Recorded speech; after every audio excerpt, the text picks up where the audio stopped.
নমস্কার বন্ধুরা, ভালো আছেন তো? প্রতিদিন রবিবারে একঘেয়েমি মাংস খেয়ে ভালো লাগে না, তেল ঝাল লঙ্কা এইসব দিয়ে। তো আজকে নতুন আমি একটা রেসিপি দেখাবো, চিকেন পোস্ত। তো এই চিকেন পোস্তর জন্য এখানে আমার 1 কিলো মাংস আছে চিকেন। তো আমি এখানে 50 গ্রাম পোস্ত 50 গ্রাম আর চালমগজ 25 গ্রাম নিয়েছি।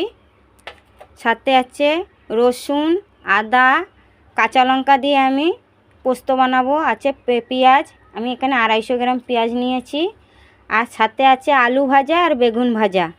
তো প্রথমে আমি এগুলো সবগুলোকে রেডি করে নেব। মাংসর মধ্যে আমি এবারে নুন মাখিয়ে দেবো আন্দাজ করে। দিয়ে দেবো 1/2 চামচ গুঁড়ো হলুদ। পোস্ত বানাবো তো মাংসটা আমার একটু সাদা সাদাই হবে। এবারে দিয়ে দেবো 10 গ্রামের মতন সর্ষের তেল। দিয়ে দেবো হাফ লেবুটা এর মধ্যে। লেবুটা দিলাম আমার মাংসটা আষ্টে গন্ধ যাতে না থাকে, তার জন্য লেবুর রসটা দিয়ে দিলাম। আপনারা চাইলে ভিনিগারও দিতে পারেন। এবারে এই সব উপকরণ দিয়ে আমি মাখিয়ে আধ ঘন্টা রেখে দেবো। মাংসটা ম্যারিনেশন করে নিয়েছি, এবার আধ ঘন্টা রেখে দেবো রেস্টে। এবার আমি বাকি মশলা আর সবজিগুলো কেটে নেব। আমার সব কিছু রেডি করা হয়েছে। প্রথমে আমি আলুটা ভেজে নেব। অল্প করে তেল দিয়ে দেবো। প্রথমে তেল গরম হয়ে গেছে, প্রথমে আমি 5 ফোড়ন দিয়ে দেবো। দিয়ে দেবো একটা লঙ্কা চিড়ে। ফোড়নটা ভাজা ভাজা হয়ে গেছে। এবারে আমি আলুগুলো এরকম ছক্কার মতন ডুমু ডুমু করে কেটে নিয়েছি। এবারে তেলের মধ্যে দিয়ে দেবো, একটু নাড়াচাড়া করে নেব। এবার এর মধ্যে স্বাদ মতন নুন দিয়ে দেবো, স্বাদ মতন হলুদ দিয়ে দেবো অল্প করে। দিয়ে ভালো করে নাড়াচাড়া করে সিদ্ধ হওয়ার জন্য, যেহেতু ডুমু ডুমু করে আলু কাটা হয়েছে, সিদ্ধ হওয়ার জন্য অল্প করে জল দেবো, 1/2 কাপ জল দেবো। নাড়াচাড়া করে নিয়ে এবারকে সিদ্ধ হওয়া পর্যন্ত ঢাকা দিয়ে দেবো। ঢাকা খুলে একবার দেখে নেব আলুটা কতটা সিদ্ধ হয়েছে। আলুটা সিদ্ধ হয়ে গেছে, আর একটু রসটা শুকিয়ে নেব। আলুটা ভাজা ভাজা হয়ে গেছে। এবার আমি এটাকে একটু ফাঁকা করে নেব। অল্প তেল দিয়ে দেবো, সরষের তেল দিয়ে দেবো। খোসা ছাড়ানো বাদাম, এটা তেলের মধ্যে একটু ভেজে নেব।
ভাজা ভাজা হয়ে গেছে। এবারে এর মধ্যে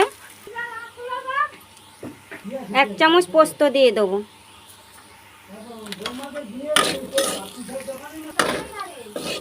ভাজা ভাজা হয়ে গেছে। এবারে এটাকে আমি একটু ঝাল ঝাল ভাজা খাবো, ওই জন্য একটু লঙ্কা গুঁড়ো দিয়ে দিচ্ছি। এইভাবে আলু ভাজা করে খাবেন, খেতে খুব ভালো লাগে। এর মধ্যে একটু অল্প করে জিরা গুঁড়ো দিয়ে দিচ্ছি, দিয়ে ভালো করে নাড়াচাড়া করে, এটা মেদিনীপুরের ফেমাস আলু ভাজা এইভাবে হয়ে গেছে, নামিয়ে নেব। এবার আমি ভেজে নেব বেগুন ভাজা। তো বেগুন ভাজার জন্য আমি এই যে 2 চামচ বেসন, 1 চামচ কর্নফ্লাওয়ার, একটু লঙ্কার গুঁড়ো 1/2 চামচ নিয়েছি, একটু হলুদ গুঁড়ো নিয়েছি, আর নিয়েছি অল্প করে নুন, যেহেতু বেগুনে নুন মাখানো আছে। তো এইবারে কড়াই গরম হয়ে গেছে, আমি এখানে অল্প অল্প তেল দেবো, অল্প সাদা তেল দেবো, অল্প অল্প তেলে আমি বেগুনটা ভাজবো। এবার এগুলো সবগুলোকে আমি একটু মিশিয়ে নেব, হাত দিয়েই মিশাচ্ছি আমি। তেল গরম হয়ে গেছে, আমি তেলটাকে কড়াইয়ের মধ্যে একটু লাগিয়ে নেব। এবারে এই বেসন কর্নফ্লাওয়ার গুঁড়োর মিশ্রণটার মধ্যে আমি একটা একটা করে এই যে বেগুনগুলোর মধ্যে এরমভাবে মিশিয়ে নেব, নিয়ে শুকনোই কড়াইয়ের মধ্যে এক এক করে ছেড়ে দেবো।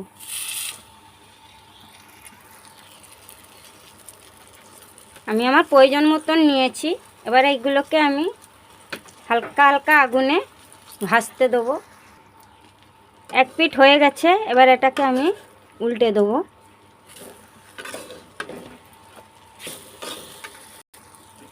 বেগুনগুলোকে ওপর সিট উল্টে দিয়েছি। এবার ওই দিকটাকেও আমি হালকা হালকা আগুনে হতে দেবো। বেগুনটা দেখুন বন্ধুরা কি সুন্দর নরম হয়ে গেছে। এইভাবে বেগুন ভেজে খাবেন, খেতে খুব সুস্বাদু। বেগুন তো অনেক রকমের ভেজে খেয়েছেন, এইভাবে ভেজে খেয়ে দেখবেন।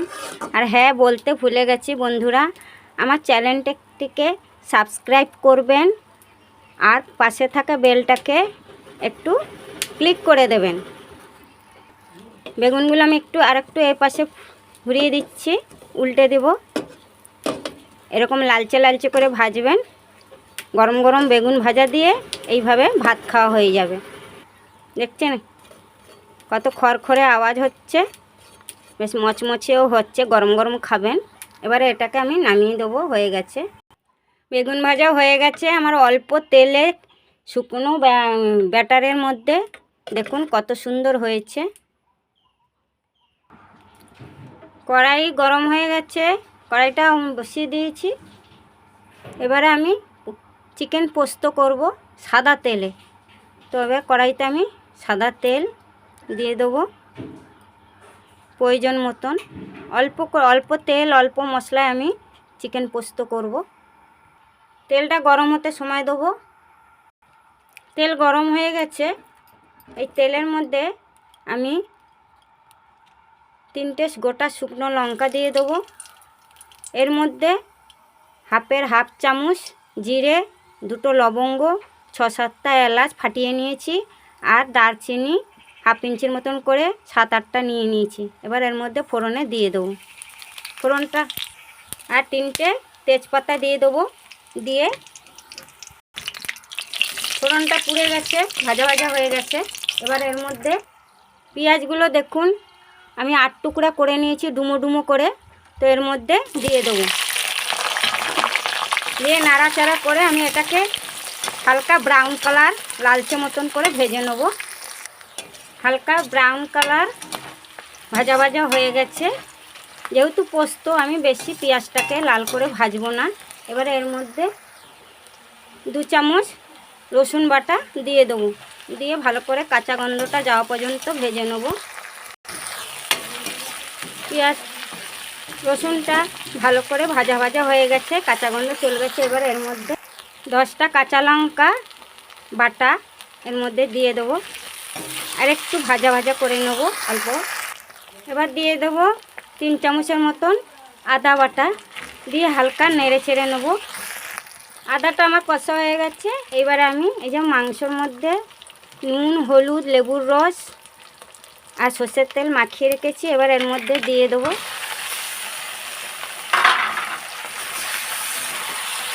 দিয়ে ভালো করে নাড়াচাড়া করব মাংসটাকে ভালো মতন ভাজা ভাজা হওয়া পর্যন্ত মাংসটাকে ভেজে নেব, তেল ছাড়া পর্যন্ত। মাংসটা ভাজা ভাজা হয়ে গেছে, মাংস থেকে তেল ছেড়ে দিয়েছে। এবার এর মধ্যে আমি, যেহেতু কাঁচা লঙ্কার করছি, আমি 8-10টা গোলমরিচ বেটে দিয়ে দিচ্ছি।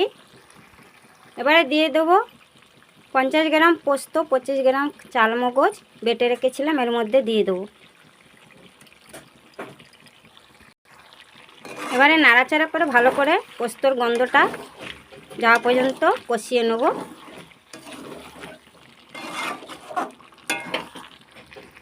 এর মধ্যে আর কোনো আমি হলুদ বা গুঁড়ো লঙ্কা কিছুই দেবো না, যেহেতু পোস্ত, আমি পোস্তর কালারটা আনতে চাইছি।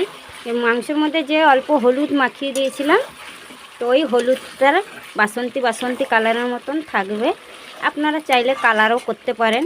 তো আমি এর মধ্যে 4-5টা লঙ্কা চিড়ে নিয়েছি, এর মধ্যে দিয়ে দেবো। ঝাল আপনাদের পছন্দ মতন দেবেন, আমি আমার পছন্দ মতন নিয়ে নিয়েছি।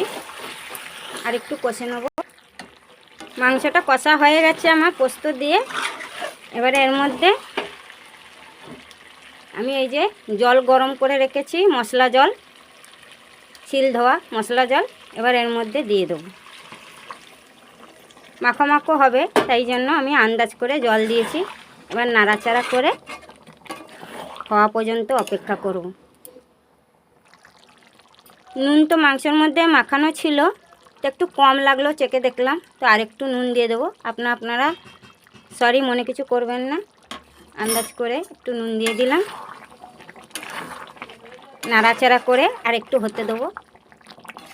হয়ে গেছে আমার চিকেন পোস্ত। এবারে আমি কিন্তু এর মধ্যে কোনো মিষ্টি দেইনি, আপনারা চাইলে মিষ্টি দিতে পারেন, আমি মিষ্টি ঠিক পছন্দ করি না। এবার এটাকে আমি নামিয়ে দেবো। হয়ে গেল চিকেন পোস্ত।